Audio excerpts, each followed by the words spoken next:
Hey everybody, Matt here. It's going to be a quick little review on this little rifle right here. This is the Marlin 795. This is the one I picked up last November and had time to put quite a few rounds through it, so I want to go ahead and give you guys my opinion on it. What are you going to use this for? Well, it's a 22 rifle, so plinking, small game, target practice, stuff like that. This isn't by any means a target 22. But for just your general purpose target practice, things like that at the range, it worked perfectly. Where I think this gun shines is as kind of a backpacking, hiking, camping type gun, and I'll go into more reasons on that here in just a minute. Let's get the specs out of the way real quick. It's 37 inches long, so it's fairly short for a rifle. 18-inch barrel, weighs in just under 4.5 pounds, so it's pretty light. Obviously it's a 22, it's a 22 long rifle. Comes with a stainless steel 10-round magazine. You only get one magazine, kind of shitty. I wish companies would stop doing that, but whatever. That just seems to be the way that a lot of things are going. I was getting 2-inch groups at 50 yards, which is pretty damn good.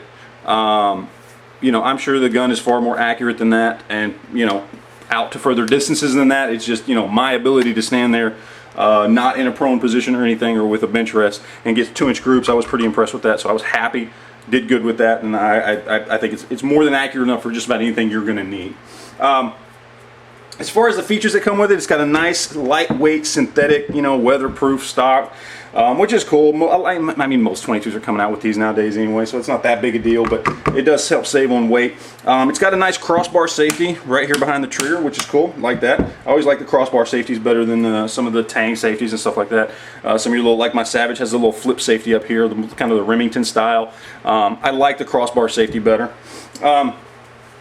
The bolt release and the bolt hold open. This is a nice feature on a 22 because it does have a bolt hold open on the last round, which is really cool, and it also has an automatic bolt release. Okay, so like for instance, right now we've got the mag in there.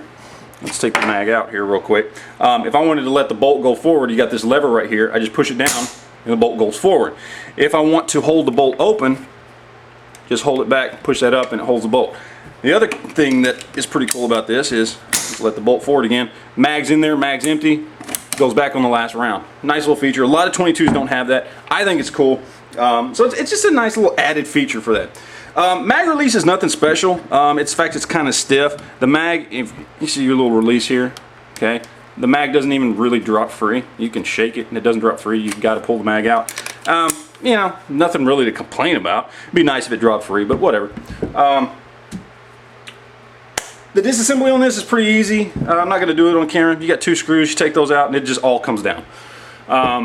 Most 22s are a little complicated when it comes to disassembly, and this one's really no different. It's got a lot of pieces. You got to make sure you take it apart just right, put it back together just right, but it's really, compared to a lot of other 22s out there, it's not that big a deal, so I wouldn't worry too much about it. As far as accessories and stuff like that go for this particular model, there's really not a lot. I mean, you can get spare mags and stuff for it, but other than that, I mean, same thing for any rifle, scope, slings, stuff like that. You're not really going to be finding any Marlin 795 specific accessories out there. They may make a couple of stocks or something like that, but for the most part, it's just a standard rifle. You're gonna, whatever you get in the box is pretty much how it's gonna stay. It's got a sturdy feel. Okay, it feels really sturdy. You can tell that the synthetic stock is at least mostly hollow, but it does feel sturdy. It's got good weight.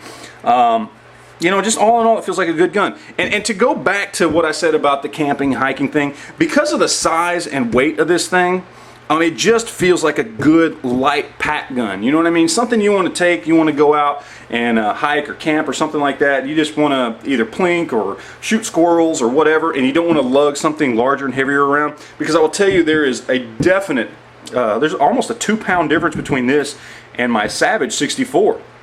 So it is really, really light. Even for a 22, it's a really light gun. So that's why I kind of say it's good as like a pack gun or something like that.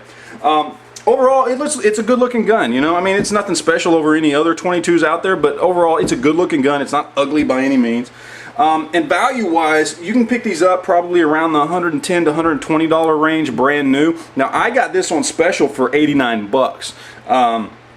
Now, that's probably closer to your standard used price on these, but I'd say used anywhere from 80 to 100, and new anywhere from 100 to 120. You can pick these up, so it is a really good value for what you're getting. So anyway, that's it, guys. Hope you liked it. Any questions, comments, video responses, send them my way, and we'll talk to you later, guys. Thanks.